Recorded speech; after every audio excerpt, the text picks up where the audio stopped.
আসসালামু আলাইকুম, welcome back to my channel জায়ান্স মম কুকিং ওয়ার্ল্ড।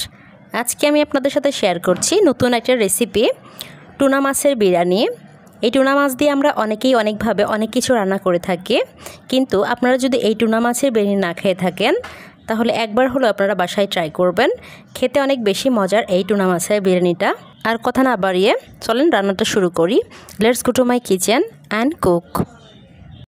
এখন আমি একটি বাটিতে 5 পিস বড় সাইজের টুনা মাছ নিয়ে নিয়েছি। এখন আমি এর মধ্যে দিয়ে দিচ্ছি স্বাদমতো লবণ।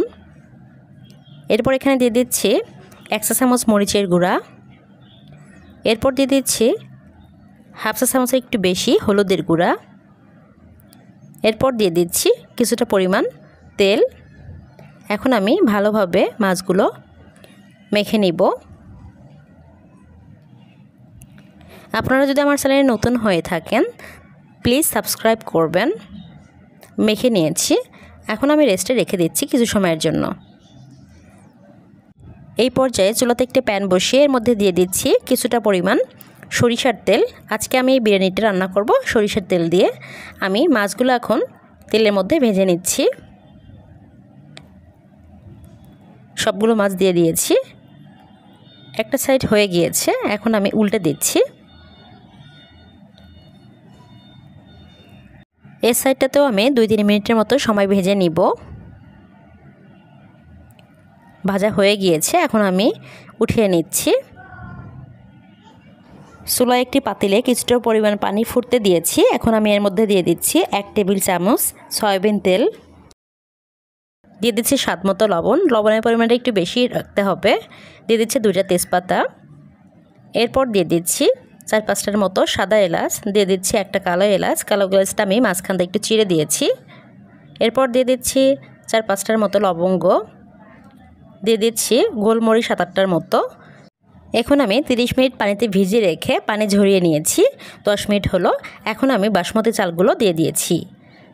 চালটা ফুটে উঠেছে, সিদ্ধ হয়ে গিয়েছে। এখন আমি একটু চেক করে নিচ্ছি চালটা কেমন সিদ্ধ হয়েছে। চালটা প্রায় 95% সিদ্ধ হয়ে গিয়েছে। এখন আমি এটা পানি ঝরিয়ে নিচ্ছি। এই পর্যায়ে চুলাতে প্যান বসিয়ে সেই মাছ ভেজে রাখা তেলের মধ্যে আমি এখন দিয়ে দিচ্ছি কিছুটা পরিমাণ পেঁয়াজ কুচি।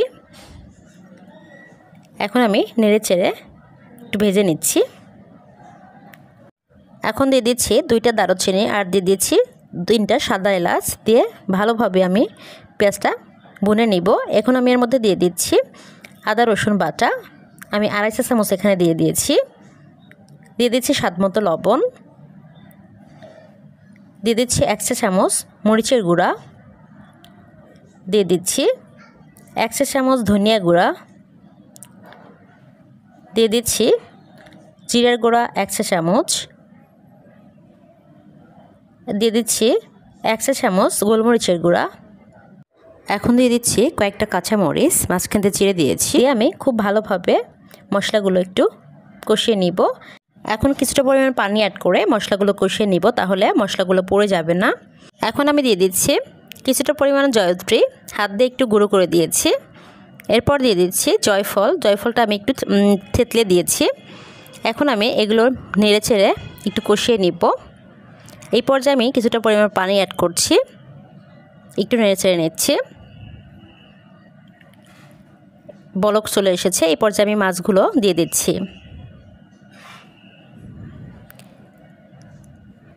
এখন আমি ঢাকনা দিয়ে ঢেকে কিছু সময় রান্না করে নিব। আমি ঢাকনাটা উঠিয়ে নিচ্ছি। এখন দিয়ে দিচ্ছি 2 চা চামচ টক দই আর 1.5 চা চামচ টমেটো সস আমি গুলিয়ে নিয়েছি। এখন আমি মাছের মধ্যে দিয়ে খুব ভালোভাবে নেড়েচেড়ে মিশিয়ে নিব। আপনাদের কাছে যদি টক দই না থাকে তবে আপনারা এখানে লেবুর রস দিতে পারেন। এখন আমি দিয়ে দিচ্ছি কিছুটা পরিমাণ পেঁয়াজ বেরেস্তা। দিয়ে আমি ঢাকনা দিয়ে ঢেকে কিছু সময় রান্না করে নামিয়ে নিচ্ছি। এখন একটি পাতিলে আমি যে বাসমতি চালের পোলাওটা রান্না করেছি সেটা দিয়ে দিয়েছি। একটু সমান করে নিচ্ছি। এখন আমি রান্না করা টুনা মাছগুলো একে একে সবগুলো দিয়ে দিচ্ছি।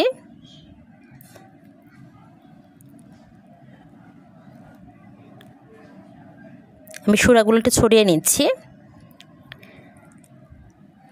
এখন আমি এর মধ্যে দিয়ে দিচ্ছি কিছুটা পরিমাণ ধনিয়া পাতা কুচি। এরপর দিয়ে দিচ্ছি কিছুটা পরিমাণ পেঁয়াজ বেরেস্তা। এখন আমি বাকি পোলাওগুলো দিয়ে দিচ্ছি, একটু সমান করে নিচ্ছি। এখন আমি এর মধ্যে দিয়ে দিচ্ছি 1 চা চামচ ঘি, একটু ছড়িয়ে দিচ্ছি। এই পর্যায়ে দিয়ে দিচ্ছি জর্দার কালার। এখানে আমি জর্দার কালারটা লিকুইড দুধের মধ্যে গুলিয়ে নিয়েছি, দিয়ে দিয়েছি। এখন আমি দিয়ে দিচ্ছি কেওড়া জল 1 চা চামচের মতো হবে। বেশি পরিমাণ দিলে ফ্লেভারটা খুব বেশি স্ট্রং হয়, কম দেওয়ার চেষ্টা করবেন। এখন আমি এখানে দিয়ে দিচ্ছি পেঁয়াজ বেরেস্তা। এরপর আমি এখন ঢাকনা দিয়ে ঢেকে রান্না করে নিব। এই ঢাকনার ফুটোটা আমি বন্ধ করে দিচ্ছি একটা লবঙ্গ দিয়ে, তাহলে ভেতরের ভাবটা বাইরে বের হতে পারবে না, খুব ভালোভাবে কুক হবে। আমি প্রায় 10 মিনিট পর ফিরে এসেছি, ঢাকনাটা উঠিয়ে নিচ্ছি। পোলাওটা হয়ে গিয়েছে। আমি একটু চামচ দিয়ে দেখাচ্ছি কতটা ঝরঝরে হয়েছে। এখন আমি একটি সার্ভিং ডিশে কিছুটা পরিমাণ নিয়ে আপনাদেরকে দেখাচ্ছি। আমি খুব সহজভাবে আপনাদেরকে এই টুনা মাছের বিরিয়ানিটা রান্না করে দেখিয়েছি।